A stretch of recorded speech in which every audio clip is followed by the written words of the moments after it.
Hey guys, in this lesson I will guide you through the curvature evaluation tool in Alias, or a color map as it's informally called in the industry. It's a great and extremely useful tool for evaluation, especially for A-class, but can and will be confusing if you don't know how it works. As usual, we'll start with the theory followed by a practical example. So the color map. The color map is a big brother of the curvature tool, CCRV. They share a key concept. Curvature is represented as the inverse of the osculating circle's radius, k equal 1 divided by r. This means you typically see the radius values of osculating circles, not the curvature, the k value itself. And if you want to dive deeper into CCRV and oscillating circles, check out my previous video. I will put the link in the description. But back to the color map. So unlike CCRV, which works with curves, the color map or the curvature evaluation tool deals with the heavy stuff, with surfaces. For curves, curvature is evaluated along a one-dimensional domain where Alias uses the first derivative to find the tangent vector, derives the normal, and calculates curvature from the second derivative. Again, link in the description for more on that. But the surfaces, they are more complex. They are defined by a two-dimensional domain, a grid of values in the u and v directions. And a simple evaluation is not enough, as curvature will vary depending on the direction you measure on a surface. And a curvature evaluation tool, the color map, designed to battle that.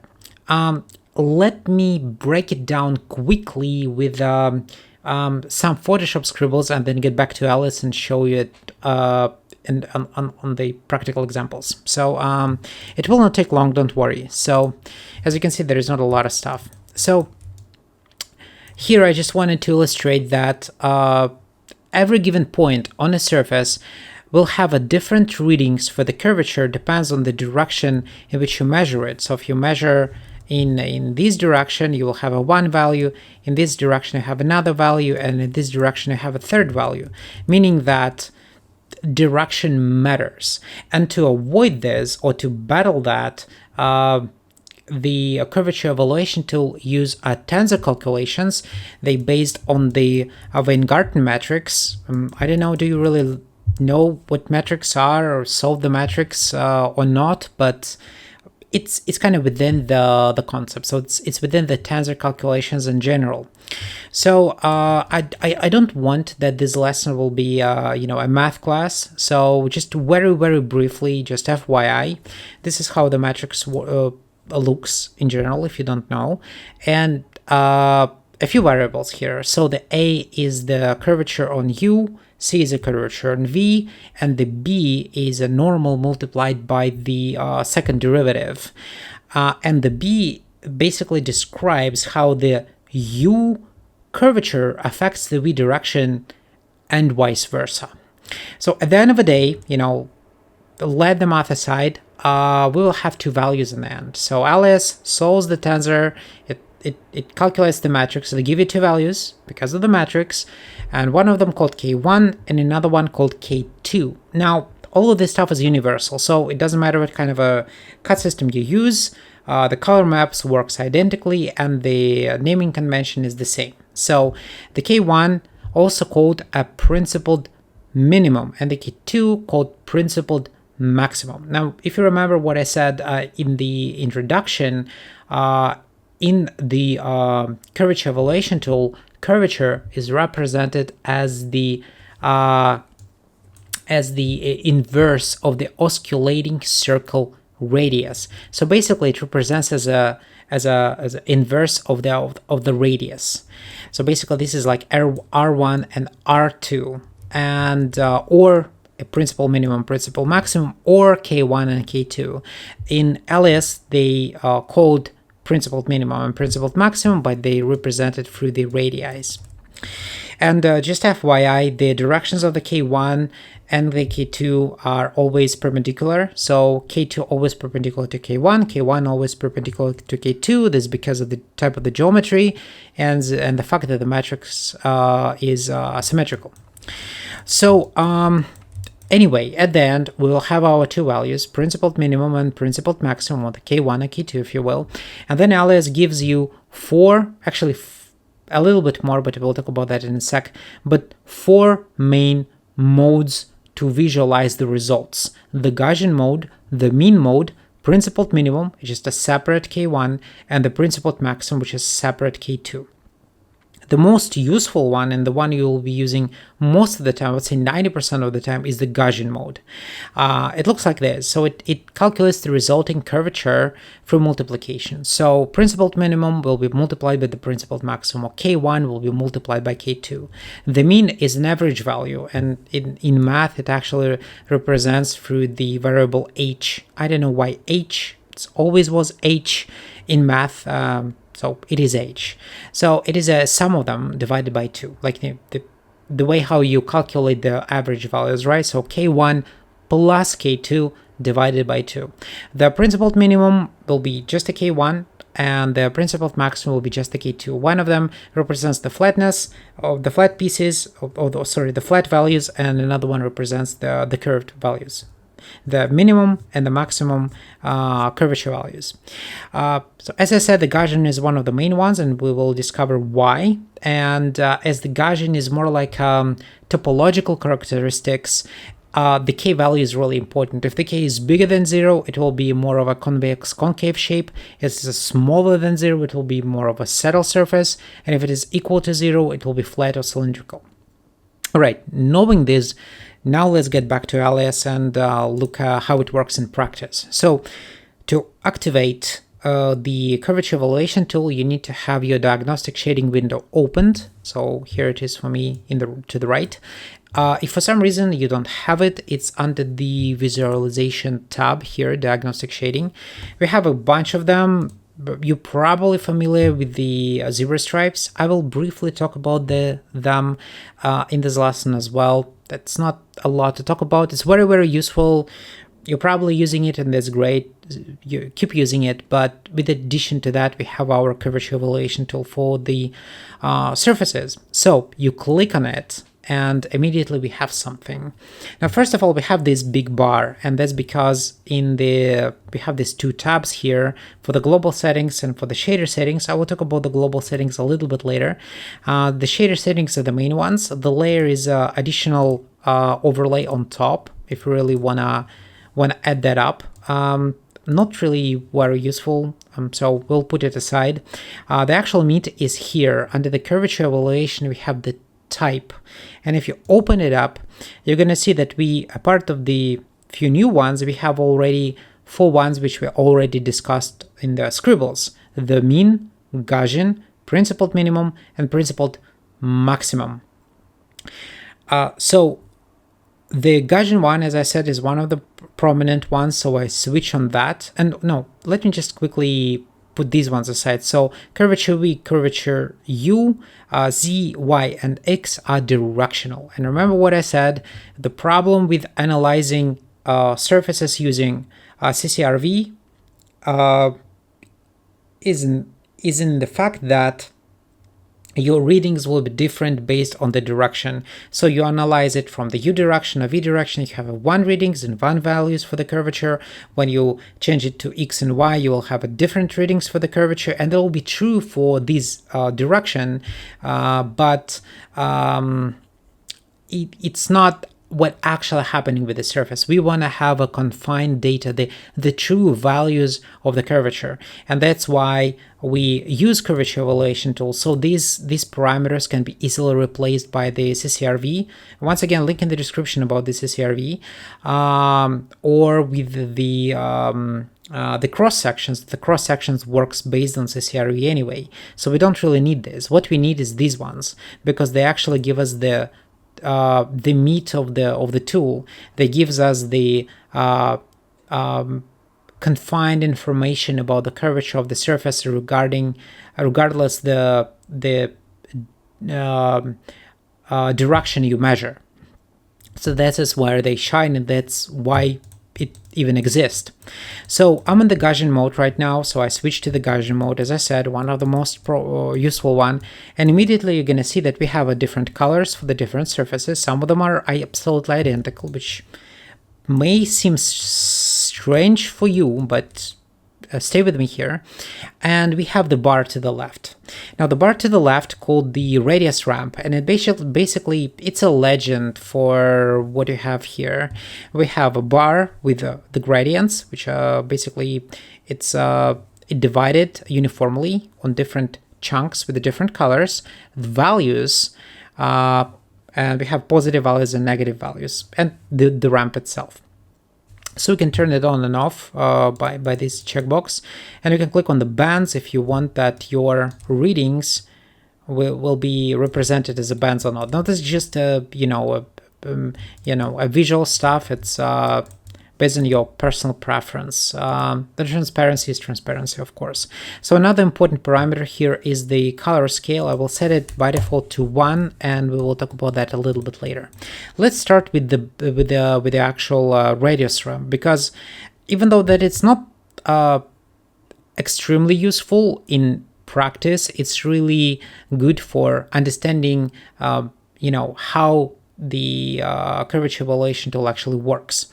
So as you're gonna see, this bar starts with zeros and ends with zeros. Come on, come on, go away. No, okay. So it starts with zeros and ends with zeros. Or better say with positive 0 and ends with negative 0. We have a flat in the middle and numbers which are rising to the flat, and then basically increasing to the flat, and then decreasing from the flat to the end. So what is it? And now these numbers are the oscillating circles radiuses. Remember, I said that the curvature for this tool calculates, represents as the inverse of the oscillating circle radius. So this is not directly the curvature value, this is the curvature through the radius. And once again, mentioned it in the previous video, check it out. But just to quickly explain, the bigger the circle radius, the smaller the curvature, and the smaller the circle radius, the bigger the curvature. That means that closer to 0, positive or negative, you will have the colors which represents the higher the more aggressive curvature, and when the radius is big, then the curvature will be less aggressive, closer to flat. So smaller values, bigger curvature, bigger values, smaller curvature. So technically here, somewhere, instead of flat, there can be an infinite sign, like, a lemniscate of Bernoulli, because at this point, when we have a completely flat surface and we have a corresponding color, which is a green color, the actual radius is infinite, like huge. So it's just called flat, but I believe it will be more honest if you put an infinite sign here. Oh, one sec, guys. Yeah, okay, sorry. So that's how you read it. And as you're gonna see, we have a positive values and the negative values. So the curvature can go up or down. So if you have a purple color or the red color, it will be either the extreme curvature positive or extreme curvature negative. If you have a green color, it's flat, and basically the teal blue and the orange will be a decent curvature, aggressive curvature, not an aggressive curvature. And that is true, but when you look at the actual surfaces here, it's not that obvious, because first of all, we have the surface, it is flat, right? It's green. Well, makes sense. And this one is green, it's flat, makes sense. And this one is green, they are identical. All fine. Why this one is green then? Well, that's because we are in the Gaussian mode. Remember, Gaussian mode is a multiplication mode. So principled minimum will be multiplied by the principled maximum. But if you look closer here, you will notice that this surface bends only in one direction. It's absolutely flat here, which means that one of the values is 0. What will happen when you multiply something on 0? 0. That's why in the Gaussian mode, when you have surfaces like this, when they are flat in one of the directions, you will get a green color. Now, this is a drawback and the benefit at the same time. It is a benefit because it gives us an ability to analyze collections of surfaces through the edges and have an ability to analyze a BREPs, boundary representations, and I will talk about that a little bit later. But it has a drawback because in the situations like this, we have a false, I'll put it in quotes, readings, and that's because we are multiplying on 0 and we will get a green color, which technically it's not supposed to be. But when the surface is curved in all directions, then we see it in full glory. So we have this gradation of color, and that actually represents really nicely how the surface, well, first of all, the type of the surface, because the Gaussian mode is a topological characteristics. It basically answers the question, what type of surface do you have? Is it concave? Is it saddle? Is it flat? And as I said, topological characteristics, which will change smoothly through the G2, through the edges if they have a G2 continuity, which we will talk a little bit later. So this is a really, really good representation of what's going on.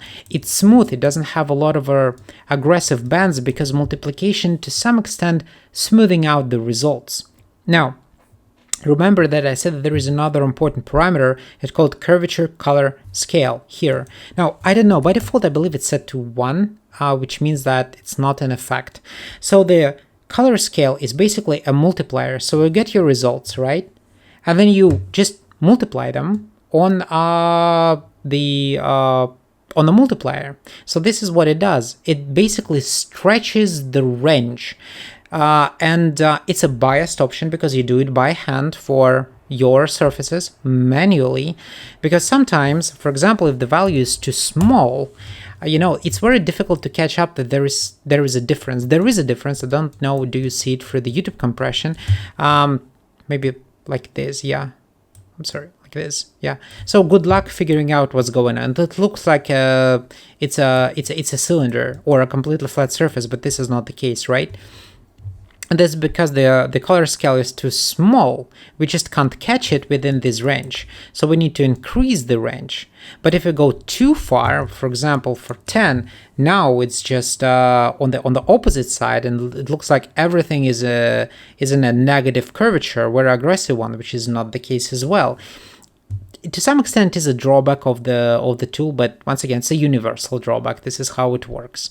So you need to balance it out and don't go overboard. Otherwise, you will, for example, get something like that, and you will solve it here. But the scale is so big in comparison to the size of the surface and the radius of oscillating circles that you will be solving problems which actually do not exist. So you can see the discrepancy, but in reality, there is no discrepancy. Or alternatively, you're like, oh, that's all fine, all good. I don't see any issues, but in fact, there may be some issues. So you need to be reasonable with this, and it takes some time and practice to set it up. But good rule of thumb, try to find the gradient here in the Gaussian. If you have the gradient, in most cases, you are in the sweet spot. And now it shows you the topological characteristics good, and you can analyze your curved surface. Because if in the curved surface you don't see the gradient, it means that your curvature scale wrong, or you have a flatness in your surface, either or. All right, so let's now talk about the second mode, and the second mode is the mean mode. So let's switch to that. I immediately see a completely different picture.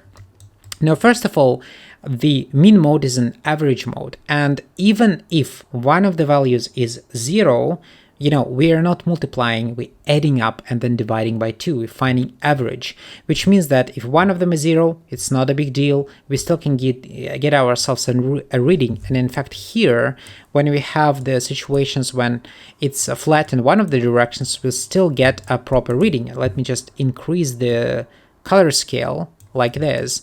And now we're going to see a pretty accurate reading, which gives us an mean value. It starts 0, flat, then it aggressively accelerates, and you're going to see we have a quite aggressive curvature here, and then it decelerates back, right? And this is exactly what we are looking at, right? So it goes from flat to a modest acceleration and then a little bit back. And that's great on itself. The problem with the mean, though, is that this is an average value, and it's not very good to analyze B-reps. You actually can't analyze B-reps with that. It's difficult to visualize. We will see it on more of a practical example, but this is the problem with that, because it's very, very sensitive. It's not a multiplication. We are adding things up. So the difference of 0.01 will be huge and prominent, and you immediately see it. And in fact, in this settled surface, if I will, let me increase the values to like a big value right here, you're gonna see how aggressively we see the difference and between the different the positive and negative curvatures. So it's a proper readings. It shows you that we have the positive and negative curvatures, and kind of like more of a relaxed flat pieces in between. And this is true for the surface because it's what the mean designed to do. It takes the average value, and its main purpose to analyze a single surfaces. Because on the multiple surfaces, on the edges, you will definitely see the seam, and it will look like an error, even if it is not. Because even the tiniest difference within your tolerance set will look like two completely different surfaces, because the average means average. You take the average from the current surface you're sampling.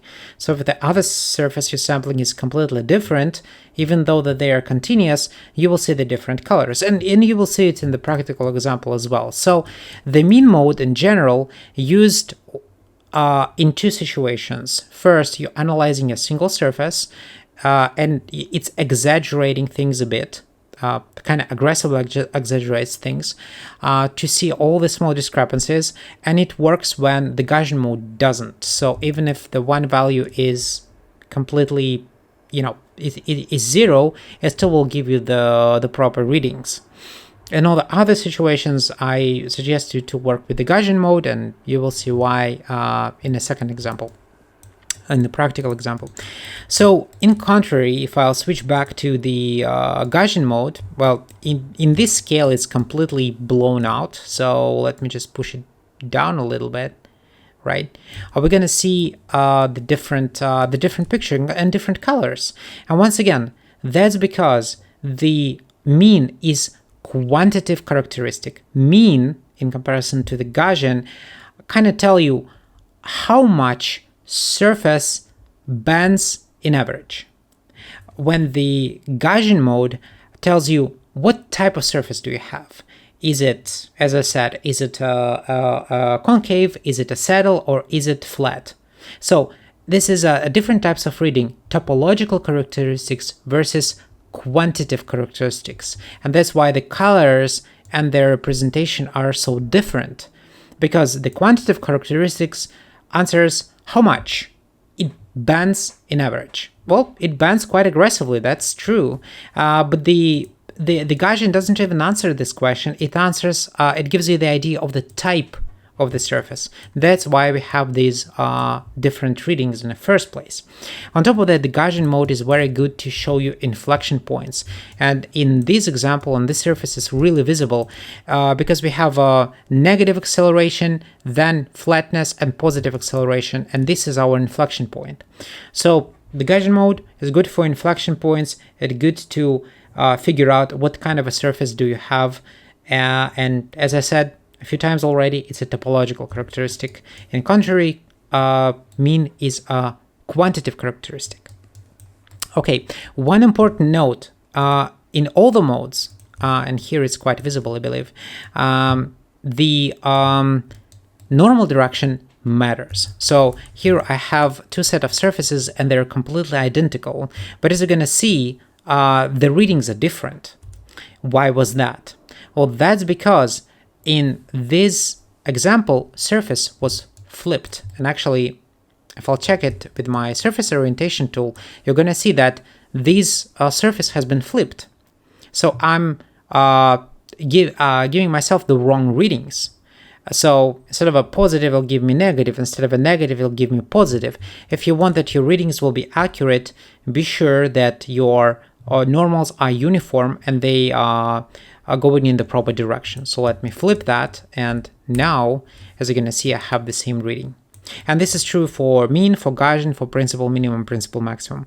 Let me quickly talk about the principles and we will go to another example. So principal minimum shows you the minimum value at a given point. And let me just exaggerate a bit here, and you're going to see that we have completely two different minimum values for the positive and for the negative. Makes sense. And this is the principal maximum, and once again, makes sense. I believe because they are really very different, and one of them is different from another one. Basically, these modes, the principled minimum, principled maximum, give you an ability to figure out the parts of your model or your B-reps even with a minimum amount of curvature and the parts of the model with the maximum amount of curvature. I don't see any practical usage. I don't want to say that it's useless. It will be a little bit presumptuous, but in my career, in my experience, I actually never used that, and I didn't find a good idea and the good situation to use it really. So my go-to options are Gaussian and mean, 90% Gaussian, 10% mean, and my colleagues, well, basically the same. But maybe if you are in a, I don't know, aerospace, automotive, maybe in some very specific tasks, maybe the principal minimum, principal maximum may be useful for you. But in general, it's either Gaussian or mean. And these ones, the directional ones, as I said before, you better use the the cross sections and CCRV, so basically the curvature tool to analyze, because quills in this case will be much better. But it's me.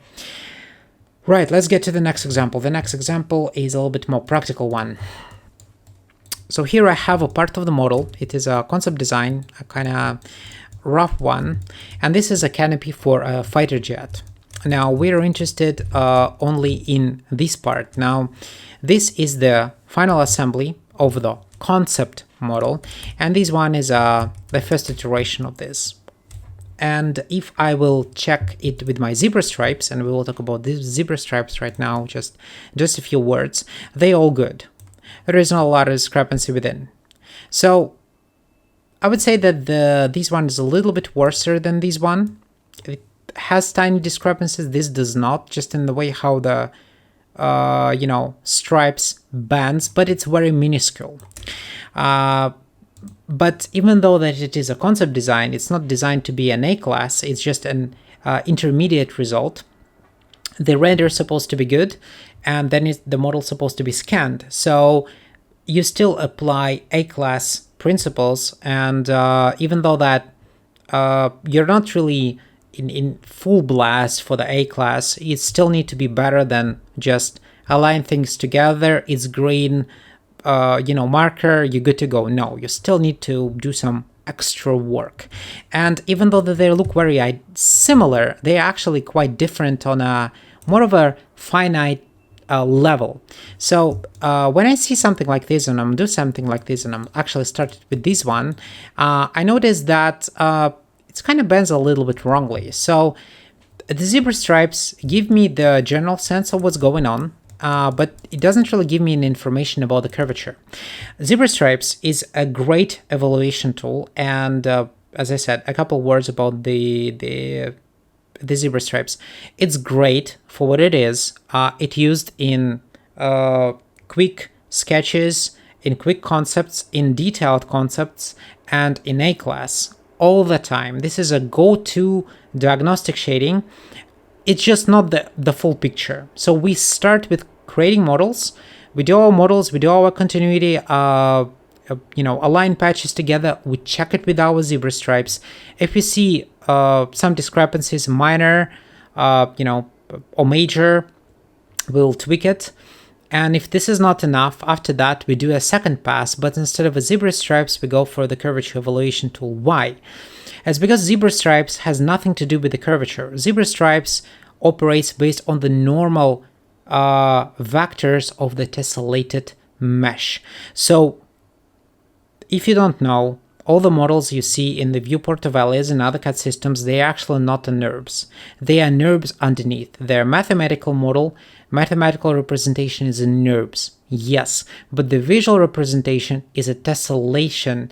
It goes through the tessellation process, or triangulation, if you will. So basically, this is a polygons, and the normal direction will be taken from the polygons of the mesh, and polygons and then the normals, they are not curvature.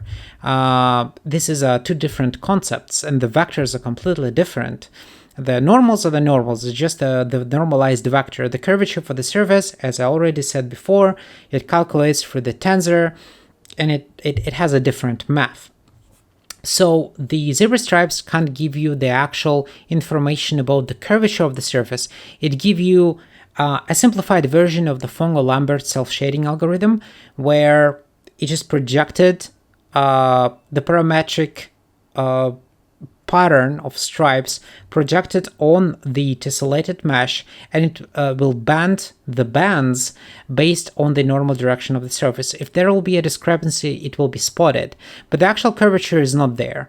So good for initial visualization, good for detailed visualization and analyzation, but if you need to go deeper, it's not enough. And in fact, now I'm sorry that I spent a little bit more time on this than I really wanted to in terms of the zebra stripes, but it's a good tool. You need to use it all the time.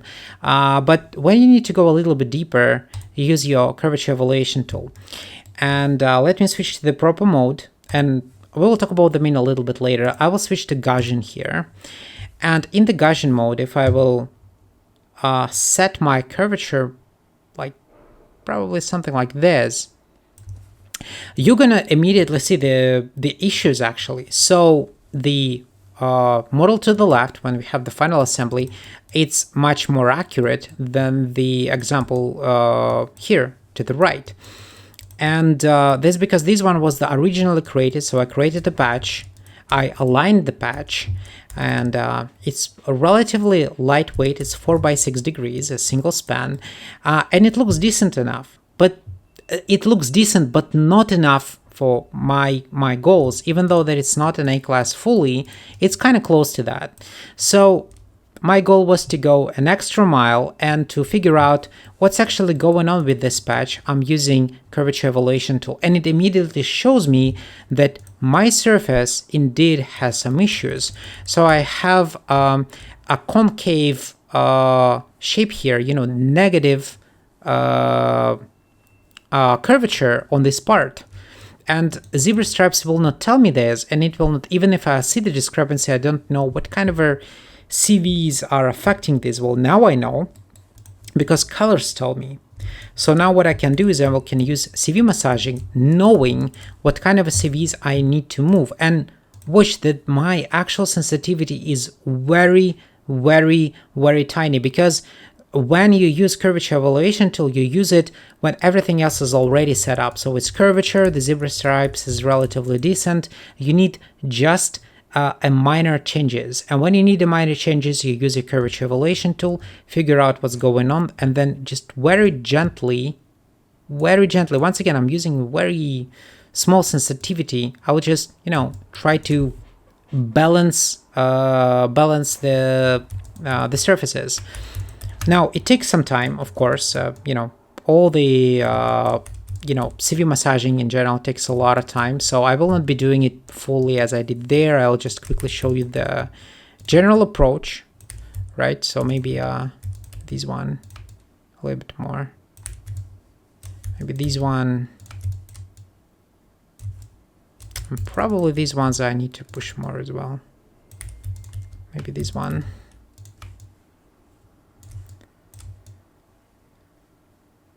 I like this is better.